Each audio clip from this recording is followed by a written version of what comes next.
Em nome do Pai, do Filho, do Espírito Santo. Amém.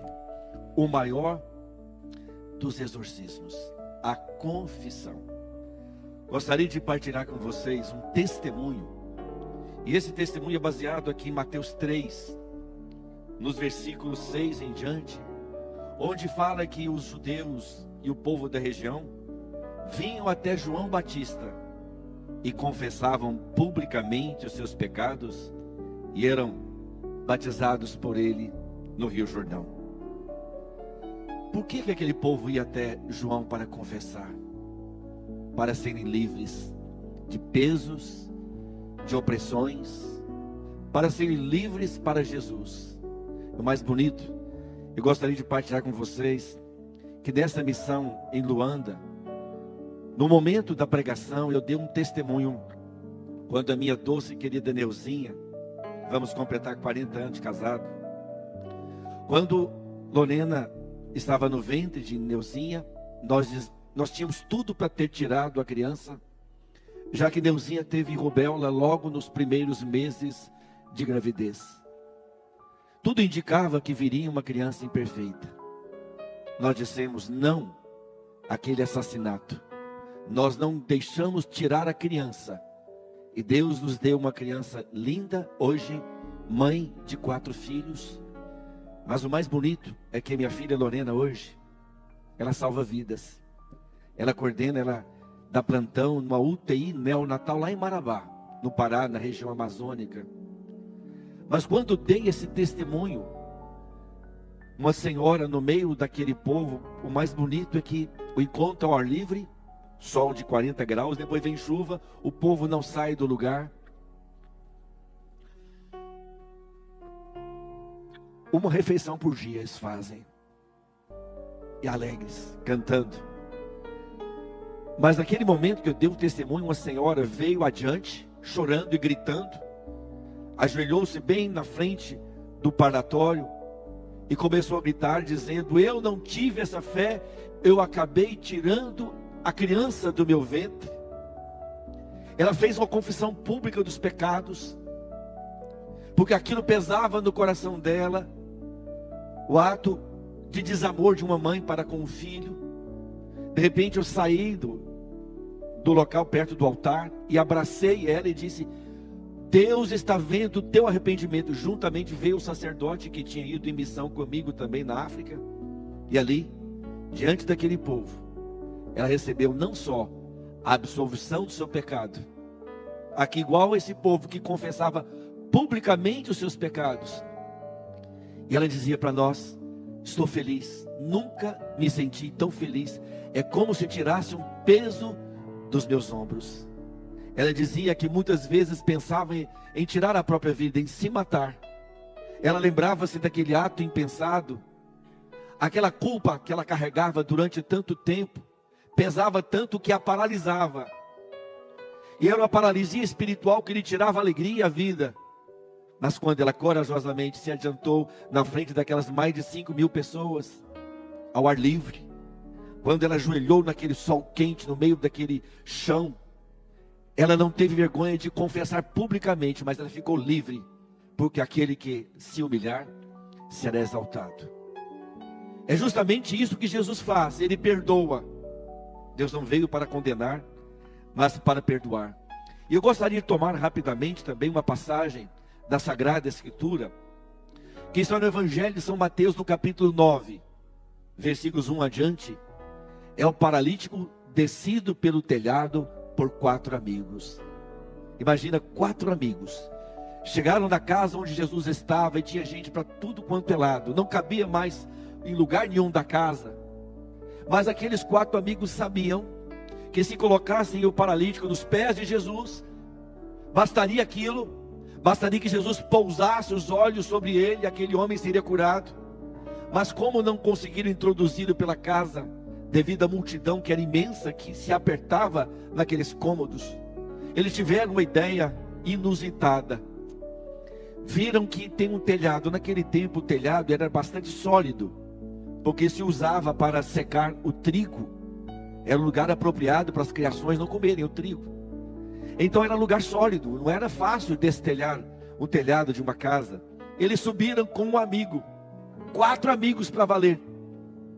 Nessa hora a gente começa a dizer assim: escuta, você tem 4 amigos assim que teriam essa coragem de subir num telhado para você encontrar Jesus?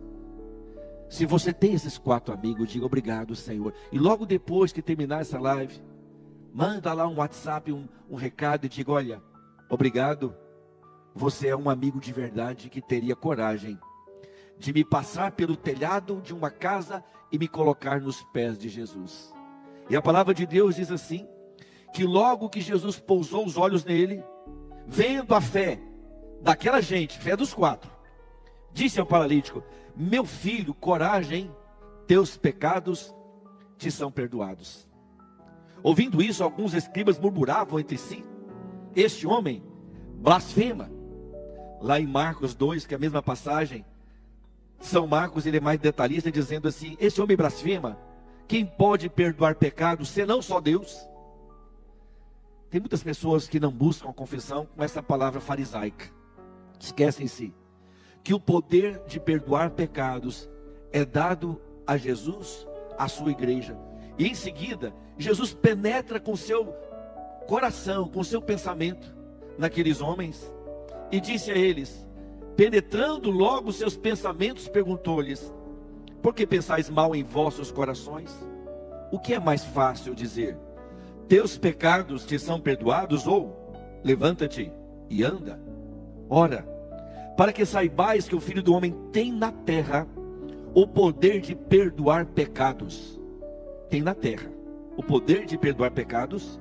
Disse ao paralítico: levanta-te, toma tua maca e volta para casa. Levantou-se aquele homem e foi para sua casa. Vendo isso, a multidão encheu-se de medo e glorificou a Deus por ter dado tal poder aos homens. Jesus primeiro olha aquele homem e vê que primeiro o que está paralisando ele é o pecado. O pecado tira a alegria, tira a paz, como aquela mulher no meio daquele relento, lá da África, que teve coragem de arrancar do seu coração aquilo que a paralisava, que era o pecado.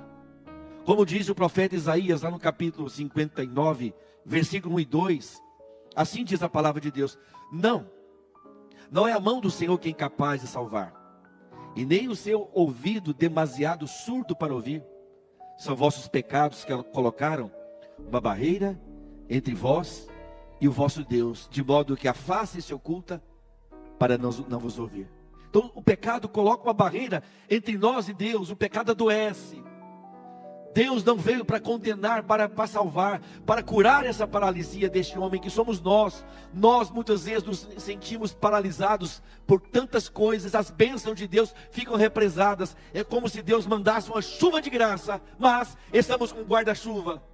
Ficamos impermeáveis a essa bênção que Deus quer derramar sobre nós. Eu me lembro que em 1980 nós fomos dar encontro numa cidade chamada São Luís dos Montes Belos. Foi conosco um senhor que não era da equipe, mas foi como motorista. E nós tínhamos um coordenador com muita autoridade. Quando ele começou a fazer uma oração de renúncia às falsas doutrinas, o demônio se manifestou em muitas pessoas. E fomos fazer a oração de libertação, suplicando a Jesus a libertação daqueles oprimidos pelo inimigo.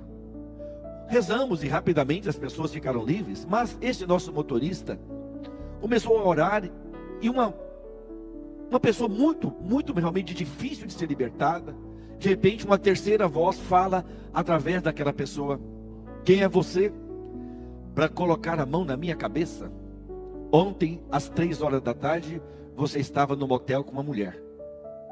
Ele tirou a mão, sentou branco. Nosso coordenador é firme e muito bravo, um goiano daquele bravo mesmo, lá de Pameri que ele era, da região do estado de Ferro de Goiás, bravo até. Como o inimigo acusou, o inimigo quer acusar, o inimigo quer condenar, Deus quer salvar. Então esse coordenador disse assim: quem é você para acusar os filhos de Deus? O seu lugar é o inferno. Ele se arrependendo, se confessando, ele não tem condenação. Por isso volte para o lugar que é o seu, que é o inferno, em nome de Jesus. E ficou liberto. De repente ele virou para esse amigo nosso e falou assim: você vai confessar sem vergonha e muda de vida. Nunca esqueci. O inimigo quer acusar. Deus permitiu aquela humilhação dele, para que ele pudesse ficar livre daquele pecado contra o seu matrimônio. É justamente isso que estava paralisando esse homem, o pecado. Por isso, antes de Jesus curar fisicamente, primeiro quer curar a alma. É isso que Jesus quer fazer em nós. Ele quer curar a nossa alma. O inimigo fica enchendo a nossa cabeça de maus pensamentos, de maus desejos, de pensamento de morte. Eu me lembro que há alguns anos eu fui dar encontro numa cidade do interior de Minas Gerais, juntamente com a minha doce querida Neuzinha. E nós havíamos recebido um telefonema de uma mãe em que a filha estava querendo tirar a criança do ventre, casada, era o primeiro filho, filho esperado. Mas aquela jovem havia colocado no seu coração que ela iria para uma clínica dessas clandestinas e iria tirar a criança. Eu pedi para a mãe levar ao encontro, já que ela morava perto dessa cidade do interior de Minas Gerais. Do intervalo do encontro, eu e Neuzinha fomos atender a jovem grávida e sua mãe. Eu perguntei: por que você quer tirar essa criança do ventre materno? Eu a odeio, eu não quero.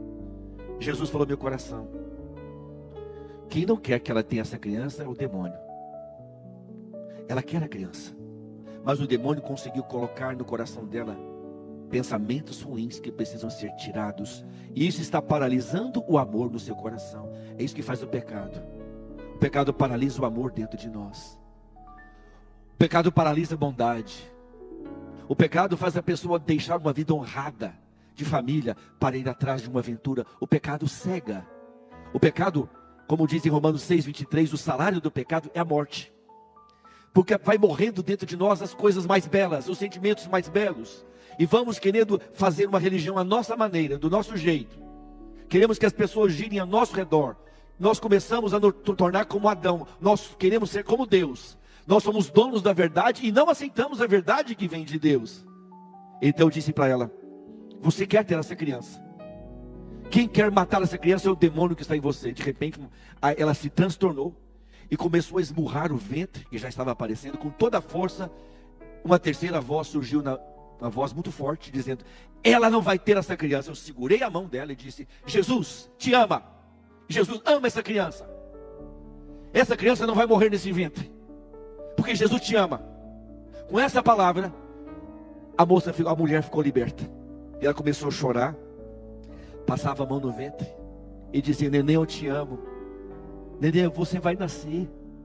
Neném, eu vou te amamentar. Ela não teve.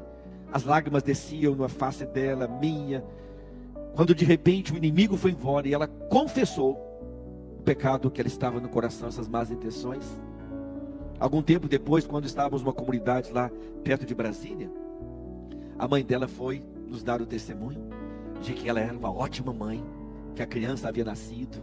Ela estava feliz porque Deus havia tirado do seu coração aquela paralisia. Mas o inimigo faz isso. O inimigo não quer que a gente confesse. O inimigo quer que a gente fique preso. Mas Jesus dá à sua igreja, como está no Evangelho de São João, no capítulo 20, versículo 22 a 23. Logo após a ressurreição, Jesus reúne os seus apóstolos. E ele vai confirmar uma autoridade sacerdotal. Que lá no capítulo 5 do livro dos Números, ao sacerdote da antiga aliança era dada a autoridade de perdoar os pecados com o sangue do cordeiro. As pessoas que confessavam os pecados tinham que ser aspergidas com o sangue de um cordeiro, que era o sacrifício do pecado. Deus havia dado à tribo dos levitas a autoridade de perdoar pecados. Era isso que acontecia na lei. Mas Jesus é o cordeiro de Deus que tira o pecado do mundo na nova aliança. E na cruz nós somos salvos e libertados de todos os pecados. Por isso, a primeira atitude de Jesus, ressuscitado, que São João coloca, ele vai derramar sobre os apóstolos a autoridade sacerdotal. Versículo 22. Depois dessas palavras, disse-lhe Jesus: recebei o Espírito Santo. Aqueles a quem perdoardes os pecados serão perdoados, a quem os retiver serão retidos. Ou seja, Jesus deu à igreja, fundada em Pedro, a autoridade para perdoar pecados. Interessante que quando São Tiago, no capítulo 5, ele apresenta esse sacramento de perdão como sacramento de cura e libertação. Por isso nós não podemos ter medo de ir a esse sacramento de reconciliação. Nós chamamos o sacrário o lugar onde está Deus presente, mas o confessionário é onde Jesus está com o coração aberto para perdoar. Nós podemos chamar o confessionário de tribunal da misericórdia. Ao contrário do tribunal humano, o tribunal humano é aquele que você tem que provar a sua inocência para ser livre. E às vezes precisa de um bom advogado, vai jurados, você tem que lutar se há algum peso, alguma acusação, algum processo. Confessionário é o contrário. Nós temos que acusar o pecado e arrepender.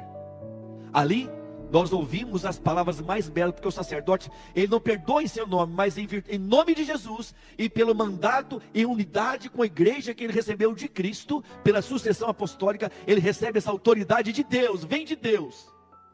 Por isso São Tiago vai nos dizer, lá no capítulo 5, nos versículos 13 seguintes: alguém entre vós está triste? Reze. Está alegre? Cante. E está alguém enfermo? Chame os sacerdotes da igreja, e estes façam oração sobre ele, ungindo com óleo em nome do Senhor. E a oração da fé salvará o enfermo, e o Senhor o restabelecerá. Se ele cometeu pecado, serão perdoados. Versículo 16: confessai os vossos pecados uns aos outros, e orai uns pelos outros para seres curados. Veja, irmão, o que diz a palavra de Deus não é confessar o pecado individualmente, é ter a coragem de ir ao sacerdote para ser curado, aqui confessar os nossos pecados uns aos outros. Mas aqui o texto, nós não podemos nunca pegar o texto fora do contexto, senão vira pretexto. Nós temos que pegar o texto no contexto, para não virar pretexto. Então qual é o contexto? Chamar o sacerdote, vá ao sacerdote. Não tenha medo de derramar o seu coração, de abrir. Por quê?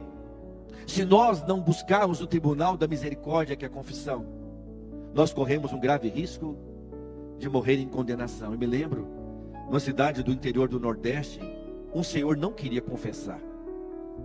Ele não queria se confessar, 30 anos de casado, com câncer. Mas naquela noite, por mais que eu falasse para ele, era uma sexta-feira à noite, ele não queria se confessar, argumentos, Bíblia. Eu ainda citei o catecismo da Igreja Católica, parágrafo 1035. Assim diz: as almas dos que morrem em estado de pecado mortal, após a morte, descem imediatamente aos infernos. Sabe, essa palavra do catecismo parece dura, mas eu confio muito na misericórdia. Naquela palavra de Atos 16:31, que diz assim: crê no Senhor Jesus e será salvo tu e tua família. Talvez ao ouvir essa palavra, aqueles que morrem em estado de pecado mortal após a morte descem imediatamente ao inferno. Talvez você pense em alguém da sua família que morreu, ou alguém que está num pecado e não quer, está obstinado, cego, como aquela jovem que queria tirar a criança. Creia na misericórdia divina, é maior. Deus é maior. Deus é poderoso para dar o arrependimento a essa pessoa em vida. Deus é poderoso para tocar esse coração. Os caminhos do Senhor são maravilhosos, e Ele consegue tocar até as armas mais endurecidas, até o último instante. Até o último instante há esperança. Então não perca a esperança que você vai receber a graça de uma conversão, e de uma pessoa que vai se converter e se confessar e arrepender do pecado. Mas é um grave risco. Aqueles que morrem em estado de pecado mortal, infelizmente eu tenho que dizer, eu não sei onde estão passando a vida eterna. Eu peço pela misericórdia divina. Nós pedimos, a igreja reza no sufrágio das almas, suplicando a misericórdia divina. Mas nós não sabemos em quanto tempo é preciso ir ao tribunal da misericórdia e pedir perdão de todo o coração. E ele não quis, aquele senhor não quis. Mas naquela noite, ele teve um sonho de que a morte estava levando ele. Ele acordou apavorado e pediu à sua esposa que logo que amanhecesse o dia, levasse ele na paróquia onde ele morava, que ele queria se confessar. 30 anos sem confissão, com câncer na próstata. Inclusive, ele estava com retenção de urina. Ele ia passar na quarta-feira e fazer uma operação, ia passar uma sonda, porque ele, para fazer xixi, para urinar, ele levava 10, 15 minutos para esvaziar a bexiga. Então ele estava sofrendo, o câncer havia interrompido parcialmente o fluxo da bexiga. Mas ele confessou. Diz a esposa, contando para mim, que ele ficou quase 1 hora confessando. Ao sair dali, ele disse: bem, estou precisando ir no banheiro. Ela falou assim: eu vou sentar, vai demorar. Mas diz ela fez até um sonho, deu uma de sonoplasta. Ela falou assim: Roberto, a hora que foi no banheiro, Xó! Foi de uma vez. E de lá para cá está bom. Fazer xixi normal. Naquela semana, o coordenador da comunidade ligou para mim dizendo: Roberto, quando aquele homem foi no médico, disse para o médico que ele estava fazendo xixi normal, ele resolveu, o médico, fazer uma ultrassonografia, exames apurados. Você não tem mais nada. Aquele homem foi curado por Jesus ao sair de um confessionário. Por isso, o maior dos exorcismos, porém, quando ele fala exorcismo, não é só o demônio. Jesus quer exorcizar em nós a doença. Jesus quer exorcizar em nós a mágoa. Jesus quer exorcizar em nós o orgulho, a vaidade. É isso que acontece com a confissão. Porque o demônio usa essas coisas. O demônio usa a vaidade, usa o orgulho, usa a prepotência, a mágoa. Ele vai minando nossas forças e de repente nós não conseguimos mais amar. Não conseguimos mais enxergar a alegria. Eu quero orar por você, meu irmão, minha irmã. Quero pedir agora, Jesus, que você nesta quaresma possa ter uma confissão bem feita. Uma confissão onde você não tem vergonha de contar os pecados. Eu me lembro, na segunda vez que eu fui em missão ao Japão, foi em 2004, eu fui com a minha doce querida Neuzinha. Nós recebemos depois do encontro um presente que foi um onsen. É um hotel que fica nas montanhas, onde cai neve, mas tem água vulcânica. Uma delícia. Só que você tem que tomar banho do jeito que você veio ao mundo. Homem de um lado, mulher do outro, claro. E ali eu estou ali, nu, vendo aquela paisagem linda, caindo neve, aquele água quentinha. De repente chega o padre, que era o responsável pelo movimento no Japão. Aí Jesus falou assim: meu coração, padre pelado também é padre. É verdade. Não é porque a pessoa está nua que ela deixou de ser chamado. Não é porque você está sem roupa que você deixou de ser de Deus. Aliás, quando nós confessamos, nós ficamos nus. Por que Adão quis se esconder de Deus? A sua nudez. Na verdade, ele sabia que o pecado havia sujado ele. É tão ruim quando você chega numa festa. Eu me lembro um irmão que ele estava indo para um filme, um matinê. Naquele tempo se ia até de terno. Era cinema, ser de terno. Matinê. Tem gente rindo aqui perto de mim, que os mais antigos estão rindo aqui, sabe? E quando ele foi atravessando a rua para chegar no matinê, se ia de terno, cravata. Chegava aquela fita da cidade, você ia ver. Passou um carro, jogou lama nele, ele voltou enlameado. Não teve coragem de assistir o filme, porque estava sujo. Voltou. Ele voltou. Por quê? A sujeira que mancha a gente. Então Jesus falou assim para mim: você não está nu por fora? Fique nu por dentro. Eu fiz uma confissão lá do início da minha vida. Tudo, as lágrimas desciam. Porque Jesus não quer que eu seja alguém que tem uma capa do pecado para impedir que Ele me abençoe. É isso que faz o pecado. O pecado coloca um anteparo, uma barreira entre eu e Deus. Deus quer perdoar. Um dos versículos mais belos que resume a Bíblia, o Novo Testamento, é João 3,16. De tal modo, Deus amou o mundo que Ele deu seu Filho único, para que todo aquele que nele crê não pereça, mas tenha a vida eterna. Creia, meu irmão, minha irmã. Não existe pecado algum que o sangue de Jesus não possa lavar. Eu quero pedir que Jesus cure principalmente o seu coração da dor do remorso. Qual que é a diferença entre remorso e arrependimento? Qual que é a diferença de remorso e arrependimento?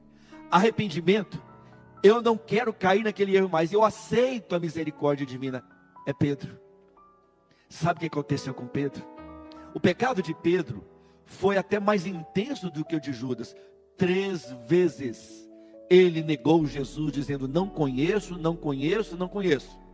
Porém, o galo que cantou na casa de Caifás não canta mais. Depois Pedro é confirmado numa confissão de amor. 3 vezes Jesus pergunta para ele: tu me amas, tu me amas, tu me amas? O galo que cantou na casa de Caifás não canta mais para Pedro. Ele foi perdoado pelo amor de Jesus. Ele chorou lágrimas de arrependimento, foi lavado.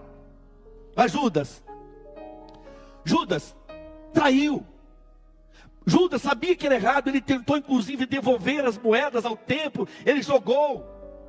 Tanto que os próprios sacerdotes, não, isso aqui é dinheiro de sangue. E compraram um lugar, onde é chamado até hoje o lugar onde colocam ali, um lugar maldito, onde o Judas se enforcou. Ele não acreditou na misericórdia. O remorso, eu coloco o meu pecado acima do perdão de Deus. Eu não quero apagá-lo. Eu tenho orgulho, eu não aceito. O perdão mais difícil de ser dado é o perdão a si próprio. Perdoa a si próprio, meu irmão, minha irmã. Deixa Deus colocar a mão naqueles erros do passado. Quem nunca deu burrada na vida? Quem nunca tomou uma decisão errada? Quem? Mas sabe o que nós temos que fazer? Ao sair de um confessionário, que vieram essas recordações de erros graves, de história de irmãos e irmãs que nós manchamos. Quantas vezes, por causa de nossos erros, nós manchamos a história de irmãos e irmãs queridas? Ao invés de termos sido instrumento de Deus, fomos instrumento do inimigo. Causamos sofrimentos. Talvez esses sofrimentos a gente nem consiga mais reparar. Mas a gente pode orar toda a comunhão por eles. Sabe o que nós temos que fazer diante desses erros do passado?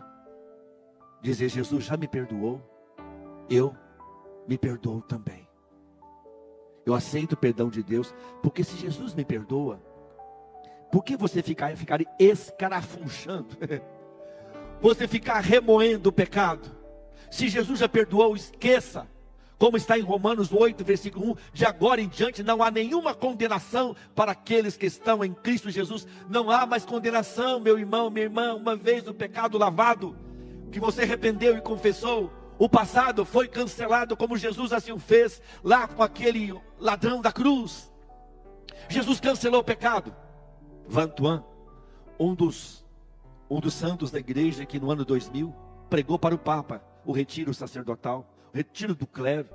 Vantuan é aquele que passou anos e anos na solitária, e ele colocava dentro do seu bolso um pão consagrado. Ali era o sacrário, era o bolso dele. Ele celebrava a missa com um grãozinho de pão e um gotinha de vinho. Ele celebrava todo dia a missa, e todos os seus carrascos, os seus carcereiros convertiam-se. Ele dizia assim: se eu fosse Jesus, ele falou isso, está no livro dele, Testemunho da Esperança. Se eu fosse Jesus, eu teria dado 25 anos de purgatório para aquele ladrão. Imagina, Jesus falou para ele: hoje mesmo estarás comigo no paraíso. Hoje, não é amanhã, é hoje. Assim acontece que quando somos perdoados pela confissão, o céu se abre. O céu se abre. Você se torna santo. O passado é cancelado. Claro, ficam as penas temporais do pecado, que nós temos as reparações, temos os momentos da indulgência, temos as orações, os sacrifícios que fazemos. Mas saiba que quando você confessa, o céu já ficou aberto. O inferno não mais é o seu lugar. Eu quero te pedir agora, Jesus, pelos meus irmãos e irmãs do exército de São Miguel, vem tocar naqueles que estão afastados há tanto tempo de uma confissão, cujo pecado acusa. Escuta, meu irmão, minha irmã, Deus não está te apontando o dedo para te acusar. Confissão não é para isso. Deus não está ali para dizer: não, eu não te perdoo. Ao contrário, os braços de Deus estão abertos como aquele pai misericordioso. O filho não merecia perdão, o filho não merecia ser chamado de filho, mas o abraço do pai é o abraço da confissão, é o abraço do amor. Mas Jesus está curando você que já cometeu erros. Jesus está nos curando, dos quais nós nos envergonhamos. Creia, maior é o amor de Jesus. Aquele sangue que escorreu do Calvário, aquele sangue agora está lavando o seu coração. Jesus está tirando principalmente agora do seu coração aquele medo de se confessar. Talvez você tenha tido uma experiência ruim até no confessionário. Homens são homens, são falhos. Mas é Deus que perdoa através do homem falho, através do sacerdócio. Creia. Se você não teve uma experiência, volte a um outro sacerdote. Volte para a igreja. Volte para Jesus. Jesus quer fazer conosco o que fez com aquele homem paralítico descido do telhado. Deixa Jesus curar e creia. Maior é o amor. maior é o perdão. Eu gostaria que você inclusive rezasse comigo agora. Senhor Jesus Cristo, se você puder ir repetindo aí. Senhor Jesus Cristo, Senhor Jesus Cristo, eu me arrependo dos pecados cometidos. Se eu fiquei sem me lembrar de algum pecado, ou omiti algum pecado, no confessionário, tira de mim esse medo, Jesus. Senhor, tu queres me salvar, não queres me condenar.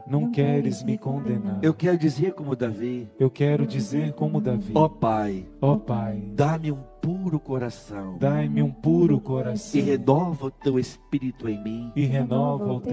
Dai-me de novo a alegria da salvação. Colocai em mim um coração decidido. Eu não quero mais errar. Perdoa-me, Senhor. Ó Pai, eu creio no teu perdão. Eu sinto que neste momento Jesus está curando profundamente uma pessoa que pensava que não tinha perdão. Não interessa o tamanho do seu pecado, ou a quantidade, ou a ocasião. Maior é o Deus que te perdoa agora. As portas do inferno não prevalecerão contra você. Ao contrário, na confissão, as portas do céu estão abertas para você. Amém. Obrigado, Senhor. Em nome do Pai, do Filho, do Espírito Santo. Amém.